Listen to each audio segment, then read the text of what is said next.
मोदी सरकार ने दिल्ली में योजना बनाई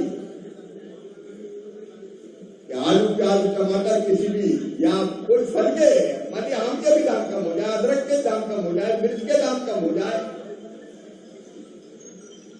तो हमने तय किया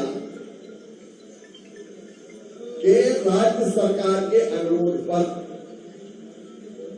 हम उसको खरीदने का काम करेंगे और एक मॉडल रेट तय करके उस रेट पर आलू प्याज टमाटर कोई भी चीजों को खरीदेंगे।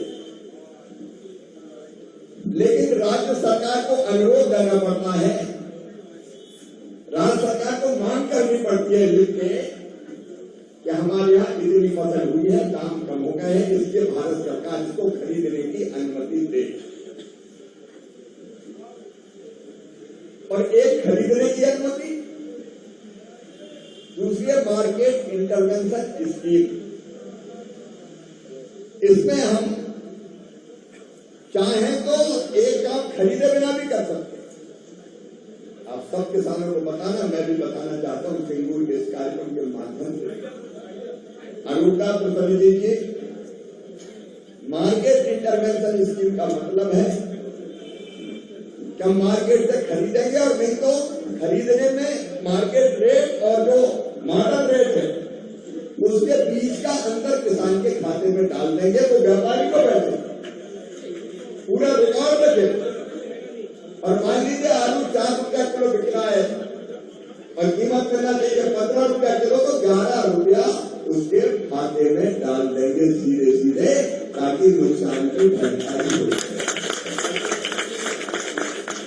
ये मार्केट इंटरवेंशन स्कीम या भावांतर भुगतान योजना इसका नाम है। ये हमने तय किया, मेरी दृष्टि चलाती है। मैं किसान मंत्री के नाते कह रहा हूं, कृषि मंत्री के नाते, एग्रीकल्चर मिनिस्टर के नाते। और एक तीसरी योजना भी बनाई।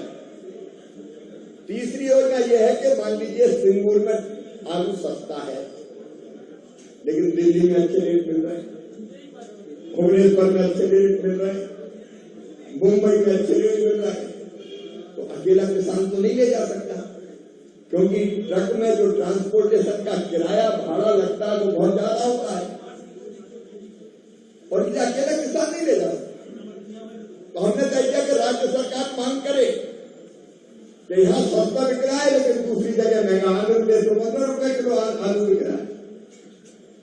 तो अगर राज्य सरकार के माध्यम से किसान ले जाना चाहे तो दिल्ली, मुंबई या हैदराबाद, यहां से ले जाने का ट्रक का पूरा भाड़ा, ट्रांसपोर्टेशन का किराया केंद्र सरकार देगी। मेरी दृष्टि से देना मंत्रालय